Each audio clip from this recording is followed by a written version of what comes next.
नमस्कार दोस्तों, मैं डॉक्टर विकास गुप्ता आप लोगों का स्वागत करता हूं। आज की हमारी चर्चा का विषय है कैंसर।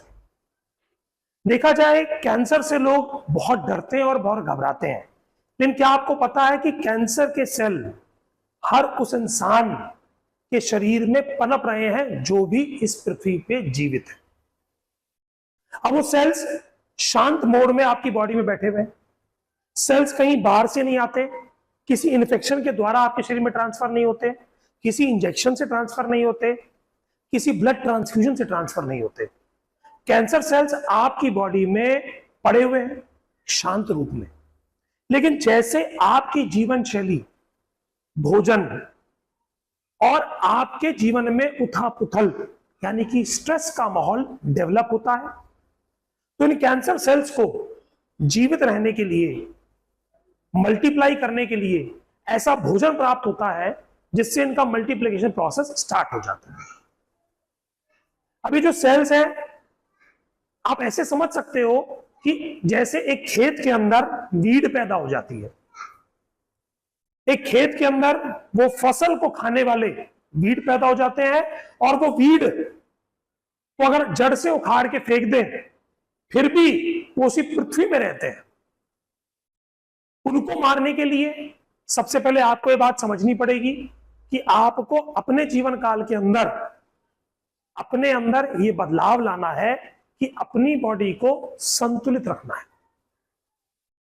किसी भी प्रकार का मौसम के अनुसार किया हुआ भोजन आपको लाभप्रद होगा, सात्मता आपके लिए लाभप्रद होगी, परंतु जिस मौसम में जो फल या सब्जी नहीं मिलती आप उसका ग्रहण एबनॉर्मल मौसम में करोगे तो ये कैंसर सेल्स को बढ़ाने के लिए एक सहायक के रूप में कार्य करते हैं।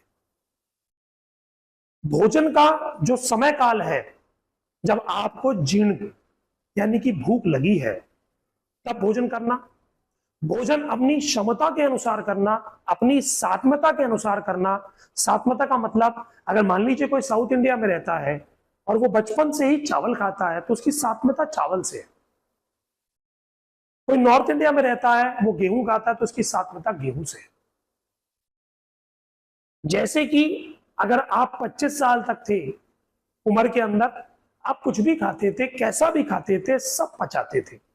अग्नि का बहुत बड़ा रोल था। जैसे जैसे आपकी लाइफ के अंदर जिंदगी की जिम्मेदारियां बढ़ती हैं, जिम्मेदारियों के साथ में आपका फिजिकल और मेंटल स्ट्रेस बढ़ता है, और वो आपके शरीर के अंदर वात, पित्त और कफ, जो हमारे तीनों प्रकार के दोष हैं, उनके अंदर प्रकोपावस्था, संचय अवस्था उत्पन्न करते हैं। अभी जो उत्पन्नता होती है आपके शरीर में रेगुलर बेसिस के ऊपर गंदगी जमा हो रही है। उदाहरण के रूप में कर लें, एक नई गाड़ी आप लेके आए, हम नई गाड़ी की तो बड़ी अच्छी सर्विस करते हैं, उसको रेगुलर वॉशिंग कराते हैं, उसका regular air filter, oil filter change करते हैं। लेकिन जैसे जैसे पुरानी होती जाती है, जो लोग उसका बहुत ध्यान रखते हैं वो गाड़ी वैसी दिखती जैसी शोरूम से आई थी।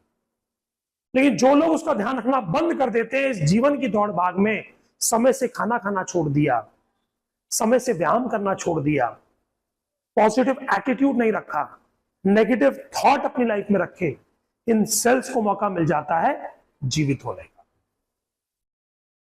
तो अगर आप एक मिडिल एज को जी रहे हैं तो आवश्यकता है मौसम के अनुसार अपने शरीर के अंदर जो टॉक्सिन जमा हो रहे हैं उनको बाहर निकालने के लिए आपको करना होगा अपनी बॉडी का प्यूरिफिकेशन। अगर ऊर्ध्वगत रोग की बात करूं, यानी कि लंग्स, गला, ब्रेन, हेड जिसे आप कहते हो, अगर इनकी बात करें, यहां पर कफ का स्थान है और इसका प्यूरिफिकेशन वमन के द्वारा किया जाता है, और ये बहुत अच्छा होता है। अगर मैं बात करूं होली के बाद वाला समय या होली के आसपास का जो समय है, उस समय इसकी प्यूरिफिकेशन की जाती है। बरसात के बाद की अगर हम बात करें या बरसात के आसपास का जो समय रहता है, उस समय विरेचन यानी आंतों की सफाई करना, आंतों की शुद्धि करना। इसी प्रकार जब सर्दियां आने वाली होती है उससे पहले का जो समय होता है उस समय बस्ती का प्रयोग करना। इससे कर सकते हैं आप अपने शरीर की प्यूरिफिकेशन। के पास है टीपीए एवं हेल्थ इंश्योरेंस कार्ड तो आपका इलाज होगा मुफ्त। यदि आपके पास इनमें से कोई भी कार्ड नहीं है तो आपको टेंशन लेने की जरूरत नहीं है। अधिक जानकारी के लिए कमेंट बॉक्स में कमेंट करें। अगर आपने हमारे चैनल को सब्सक्राइब नहीं किया है तो लाइक शेयर सब्सक्राइब कीजिए और हमारे हॉस्पिटल और क्लिनिक में होने वाले कैंप और ऑफर के बारे में जानिए।